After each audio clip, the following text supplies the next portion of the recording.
seeing stars inside your eyes. In my mind, I'm holding on to all the sparks, flying through the dark while we 안녕하세요, collide. 백호입니다. 최근까지도 부동산 가격은 상승을 지속적으로 하고 있고요. 또 오랜 기간 동안 이 상승기를 맞이하고 있습니다. 자, 그러다 보니까 어느 한쪽에서는 자, 지금 집을 사면 안 돼. 고점이야. 조만간 이 집값은 꺾이고 폭락할 거야 라고 주장하시는 쪽과 또 반대로 자, 부동산 가격이 상승을 많이 했지만 오랜 기간 상승을 했지만 지금 돌아가는 일련의 정책적인 상황을 보게 되면 부동산 가격 그렇게 쉽게 안 꺾인다. 조금 더 가격은 올라갈 거고 이 상승기도 조금 더 갈 거라고 또 주장하시는 분들이 있습니다. 제 개인적인 소견을 좀 말씀을 드리자면 저도 후자와 좀 마찬가지로 이 지금 1년에 돌아가는 상황들을 보게 되면 조금 더 멀리 이 상승기가 유지가 될 것 같고요. 자, 지금은 자, 앞으로는 좀 이 핵심 지역이라고 할 수 있는 지역을 중심으로 해서 다시 리사이클 현상이 좀 일어나지 않을까.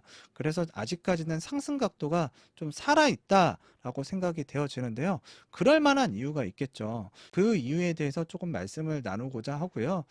자, 그리고 요번에 완화가 된 정책이 하나가 있는데요. 자, 그 정책과 관련해서 여러분들이 주의하실 점 좀 말씀을 간단하게 드리면서 오늘 영상을 좀 마무리하고자 합니다. 지금 대한민국에서 벌어지는 상황, 수도권, 서울, 경기, 인천 아파트가 8주 연속 역대급으로 상승을 하고 있고요. 이 역대급입니다.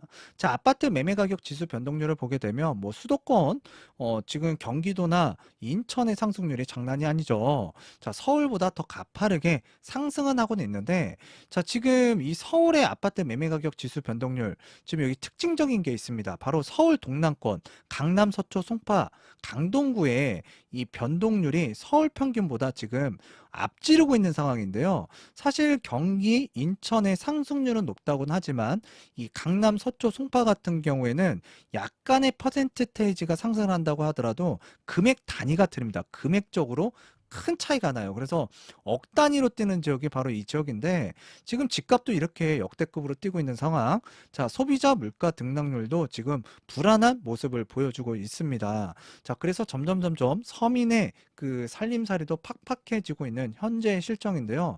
지금 재고주택 시장도 주택 구매 심리 지수가 지금 상승을 하고 있기 때문에 이 변동률이 움직이고 있다고 보시면 돼요. 그리고 주택 청약을 통해서 내 집 마련하고자 하시는 분들 많으시죠? 자, 7스테이트 광교 중앙역 퍼스트.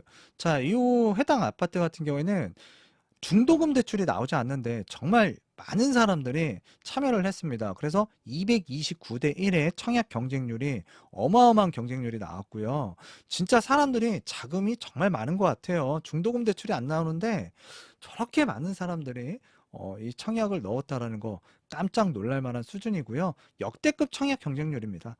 자, 그리고 이제 공급난 속에 나홀로 아파트까지 인기를 끌고 있는데요. 지난달 후분양을 진행한 서울 관악구 신림동 신림 스카이 아파트, 그래서 나홀로 아파트인데 최고 경쟁률 459대 1까지 나왔습니다. 자, 이 역대급 청약 경쟁률, 이게 잠들지 않는다 그러면 집값은 꺾이기가 좀 어렵다라고 판단하시면 될 것 같아요. 그래서 집값이 상승할 것이냐 하락할 것이냐라는 걸 좀 궁금해할 때 좀 하나를 볼 수 있는 지표가 바로 이 청약 경쟁률을 보면 되겠는데요. 지금 이런 역대급 청약 경쟁률이 일어나고 있는 상황에서는 집값이 쉽게 하락 반전되기는 어렵다라는 점을 좀 말씀드리도록 하겠고요. 자, 여러분들은 이제 집값 이거 떨어지나? 이거 상승하나? 그런 지표로 하나 보셔도 되는 게 바로 청약 경쟁률입니다. 그리고 작년에 빵 장관님께서 20대, 30대 패닉 바잉 안 했으면 좋겠다라고 했는데 지금 패닉 바잉 현상은 지속적으로 지금 역대치 수치를 지금 갈아치우면서 상승을 하고 있고요. 자, 지금 집값에 대한 정부의 고점 경고에도 불구하고 이렇게 20대, 30대의 매입 비중이 상승을 하고 있습니다. 자, 그리고 이제 3기 신도시 발표를 했고요. 얼마 전에는 추가 지역, 택지 지역을 발표를 했습니다. 자, 그런데 이제 3기 신도시를 발표함에도 불구하고 서울의 집값, 인천의 집값, 경기도의 집값 상승을 많이 했죠. 사실은 이제 공급이 굉장히 불안하기 때문에 그러는 건데요. 그리고 또 이제 지리적으로 보게 되면 서울의 강남 집값을 때려잡겠다라고 해서 지금 뭔가 정부에서 지난 26번의 대책이 나오기도 했지만 지금 서울의 집값은 못 잡았고 오히려 더 상승을 많이 했습니다. 자, 그리고 요번에 지정된 지역 같은 경우에는 서울과의 거리가 멀어서 이 집값 안정에는 분명히 한계점이 있을 것이다 라는 생각이 들고요. 또 요즘 유행하는 말이 있습니다. 서울 집값은 오늘이 싸다라는 말이 유행할 정도로 20대 30대 사이에서는 매수세가 앞으로도 확대될 가능성이 굉장히 높다라는 게 제 개인적인 견해고요. 이렇게 20대, 30대도 패닉 바잉 현상이 일어나고 있고요. 뭐 20대, 30대만 샀을까요? 30대뿐만 아니라 40대, 50대, 뭐 60대도 집을 많이 샀죠. 자, 서울의 아파트 평균 매매 가격. 2017년도 5월 달에는 6억 708만 원이었지만 2021년 8월 달에는 5억 7천만 원 정도가 오른 11억 7,734만 원을 기록하고 있는데요. 엄청나게 가격 상승이 많이 된 거죠. 뭐가요? 서울 평균 매매 가격입니다. 매매 가격. 평균 매매 가격. 서울엔 중산층이 진짜 살만한 아파트가 없다라는 표현이 나올 정도로 상승을 많이 했고요. 서울 평균 아파트 가격이 문재인 정부 출범 이후 4년 사이에 2배 가까이 이상 상승을 한 건데, 가구당 평균 그 월 소득이 372만 원에서 지금 2021년 8월 기준으로 보게 되면 429만 원으로 15.4% 증가한 거에 비하면 집값이 무려 약 93.9% 정도가 상승을 한 거라고 보시면 될 것 같아요. 엄청난 상승을 한 거죠. 자, 이렇게 주택 가격이 엄청나게 상승을 하다 보니까 이 국민은행 자료를 통해서 살펴본 건데요. 중위소득 가구 구입 가능한 서울 아파트 재고량 추이가 점차적으로 지금 감소를 하고 있습니다. 주택 공급이 충분히 뒷받침되지 않는 상황이고요. 원인은 집값 상승률이 소득 증가율을 앞지르고 있기 때문이라고 보여지는데요. 앞서서 좀 설명을 드렸죠. 서울의 평균 가격 엄청나게 이 매매 가격 뛰었고요. 소득은 집값 상승률을 못 따라가고 있고요. 중산층이 살 수 있는 이 아파트 시장은 점차적으로 수량이 줄어들고 있고, 그러다 보니까 이제 서울의 그 소득 대비 주택 가격 비율, PIR 지수라 그러죠. 내 집 마련하기 위한 그 필요한 시간도 이제 길어졌다라고 보시면 되는데, KB 국민은행 자료에 따르면 3분위 가구 소득을 한 푼도 쓰지 않고요. 18년 6개월을 모아야만 중간 가격대에 서울 아파트를 살 수 있다라는 의미인데요. 정말 오랜 시간 동안 모아야 되고 한 푼도 쓰지 않아야 됩니다. 그게 사람이 살아가면서 쉽지가 않은 거죠. 이렇게 점점 주택 가격은 올라가고, 주택을 살려고 하는 사람들은 많아지고 있고요. 그리고 이렇게 오랜 기간 동안 한 푼도 쓰지 않고 저축을 해야만 집을 살 수 있는데요. 이 원인, 근본적인 부분은 바로 공급이 부족하고 수급 밸런스, 제가 항상 말씀드리죠. 운동장이 완전 무너졌고 기울어졌습니다. 이걸 지금 정부에서 빠른 시일 안에 이 수급 밸런스를 맞추기 위한 노력을 해야 되는데요. 그 노력이 좀 많이 부족했었죠. 그러다가 이 노영욱 국토교통부 장관이 얼마 전에 주택 공급 기관 간담회를 개최를 했습니다. 민간 공급에 걸림돌이 되고 있는 고분양가 심사제와 분양가 상한제에 대한 개선 의지를 드러냈었습니다. 아무래도 3기 신도시 아직 기간적으로 너무 멀리 남았잖아요. 2021년 올해부터 내년에는 국토교통부 장관도 더 심각하다라고 얘기를 했어요. 그래서 이제 공급이 굉장히 부족한 이 서울인데요. 노영욱 장관이 이런 얘기를 했어요. 실제 공급까지는 적지 않은 시간이 걸릴 것이다. 그래서 우려스럽다라는 얘기를 했는데, 그러니까 대규모 택지를 조성하면 그 시간이 많이 걸린다. 아무리 빨리 서둘러도 5, 6년, 보통 10년이 훌쩍 넘는 공급의 시차가 있기 때문에 내년까지는 집값 스트레스 구간이다. 그러니까 내년까지는 집값 스트레스 많이 받는다라는 얘기예요. 집값이 많이 올라서 있는 사람은 좀 덜하겠지만 없는 사람 같은 경우에 스트레스를 많이 받는다. 가격 상승 많이 한다. 그 공급 부족 사실상 시인했다라고 보시면 되거든요. 국토교통부 노영욱 장관이 분상제 본격적으로 이제 재검토하는 것 아니냐. 자, 시장에서 기대감도 나왔었는데요.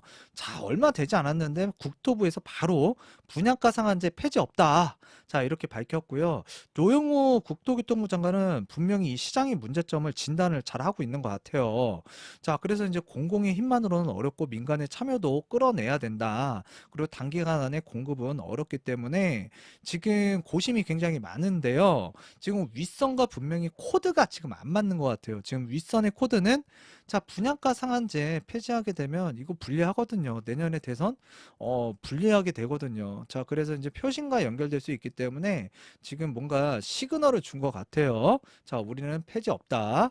자, 국책연구원이 국토연구원에서 얼마 전에 보고서가 하나 나왔었어요. 자, 분양가 상한제는 단기적으로 신규 주택 구매자의 구매가를 낮춰서 소비자 효율을 증대시킬 수는 있지만 인위적인 가격 상한으로 주택 가격 메커니즘을 교란해서 분양 이후 신규 주택은 물론 기존 주택까지도 상승시킬 수 있다라는 경고를 하기도 했는데요.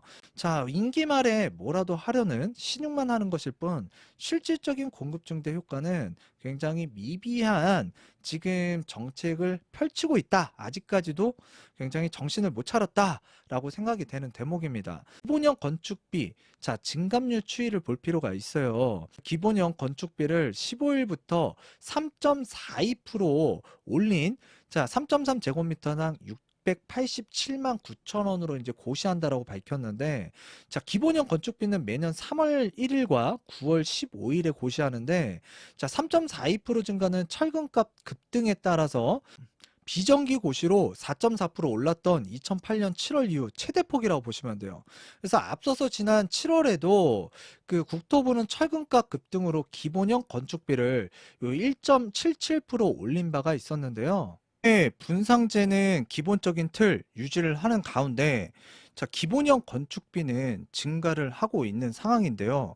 분명한 건 이게 분양가에 또 영향을 줄 수밖에 없는 상황이고요. 또 분양가가 상승을 하게 되면 또 이제 기존 재고주택에도 또 이제 신규로 주택을 분양받는 수분양자에게도 또 부담감이 갈 수밖에 없는 상황이 되겠죠. 자, 그러니까 점점 늦어질수록 자, 분양가는 좀 비싸질 수가 있다라는 대목인데요. 자, 이런 와중에 또 규제를 하나 풀었습니다. 근데 이 규제는 자, 풀었을 때 자, 여러분들한테 유리하기보다는 일단 이 발등에 불이 떨어졌고 지금 똥줄이 타고 있는 지금 주택 공급을 해야 되는 이 정부와 여당, 자, 국토부의 입장에서 뭔가 해우소 같은 역할을 한다라고 생각이 되거든요. 도심 주택 공급난에 오피스텔 규제를 푼다라고 하는데요.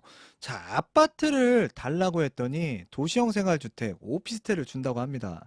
자, 이제 난개발이 될 것 같고요. 또 이제 그 예전 이명박 정부 시절 도시형 그 생활주택 때문에 지금까지도 애물단지처럼 있는 그 도시형 생활주택 지금 지긋지긋하다라고 생각하시는 분들도 많을 거예요.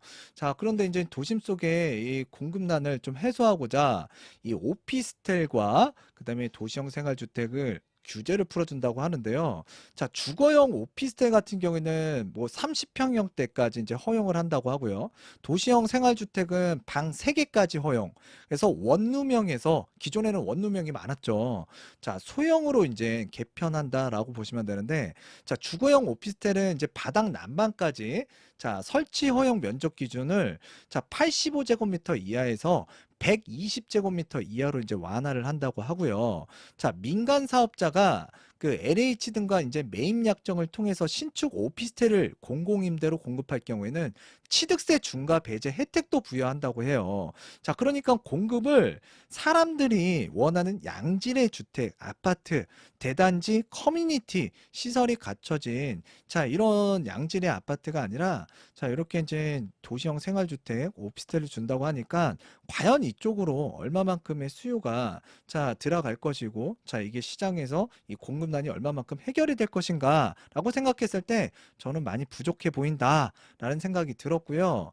자, 김영한 국토교통부 정책관이 자, 이런 얘기를 했어요. 오피스텔이나 도생주는 단지형 아파트보다 공급 속도가 빨라서 단기에 공급하는 효과가 있고, 그러니까 지금 빨리빨리 하는 게 중요한 거야. 이게 주택의 질이나 양이 중요한, 그러니까 주택의 질이 중요한 게 아니고요.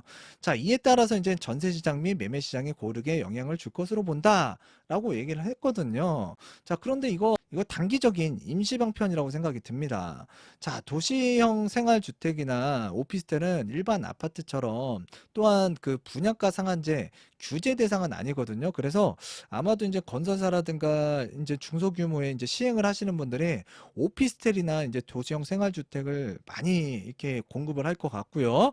또 공급받는 사람들이 많이 늘어날 것 같은데 나중에 보시면 알 거예요. 아, 이거 내가 실수했구나. 또 내가 이거 취득하고 나서 어디론가 다시 거주지를 옮기려고 할 때 또한 애물단지가 될 수 있습니다. 자, 그리고 지금 정부에서는 단기간 안에 지금 주택난, 자, 이게 지금 수급 밸런스가 무너졌기 때문에 큰 고심을 하고 있는데 이걸 해결할 수 있는 방법이 단기간 안에 할 수 있는 거는 고작 하는 것이 이제 도시형 생활주택이나 오피스텔 뿐이다. 근데 사람들이 원하는 거는 지금 아파트를 달라고 했지. 자, 이런 도시형 생활주택, 오피스텔은 아니다. 그러니까 시장의 니즈와 요구에 부합하지 못하고 못 맞추기 때문에 상당히 우려스러운 상황이 연출될 것으로 생각이 된다라는 점을 좀 말씀을 드리고 싶고요. 자, 정권별 그 집값, 서울 집값 상승률 마지막으로 보겠는데요. 자, 정권별 4년간 서울 아파트값 상승률이에요. 자, 노무현 정부 때 정말 많이 올랐죠. 이명박 정부 때 하락을 했고요. 박근혜 정부 때 집값 올라간다고 해가지고 난리도 아니었습니다. 자, 그런데 지금 돌아보니까 집값이 아니었어요. 지금 문재인 정부, 지금 노무현 정부 때를 헐쩍 넘어뛰는 상승률을 보여주고 있는데 아직 임기가 내년까지 남아있죠. 자, 그렇기 때문에 이 서울 아파트값 상승률은 조금 더 상승할 여지가 있을 것 같습니다. 왜? 지금의 정책적인 기조와 지금 앞서서 살펴봤다시피 지금 급해요. 내년이 지금 당장 급해요. 그런데 그걸 해결해 줄 수 있는 방법조차도 없고요. 지금 향후 2, 3년 뒤 이게 더 걱정이 됩니다. 2, 3년 뒤에는 지금 분양가 상한제를 지금 폐지를 하면서 이 민간에서 적극적으로 공급이 될 수 있게끔 조치를 취해야 되는데 이 분양가 상한제를 그냥 또 다시 폐지를 했다. 자, 그래서 이제 주택 공급을 하는 데 있어서 차질이 분명히 생길 거라고 예상이 되는 항목입니다. 하여튼 총체적인 난국이 펼쳐지고 있습니다. 역시나 졸속 행정으로 단기간 안에 공급하는 데에만 치중하고 있고요. 사람들의 니즈를 파악을 잘 못하고 있는 것 같습니다. 자, 그래서 지금 집값 상승 각도는 일부 지역을 중심으로 해서 또 가파르게 또 일어날 수도 있겠다라는 생각이 들었고요. 하여튼 오늘은 이쯤에서 마치도록 하겠고요. 다음 시간에도 유익한 내용 전달하는 백프스가 되도록 하겠습니다. 감사합니다. Stars, I keep seeing stars inside your eyes.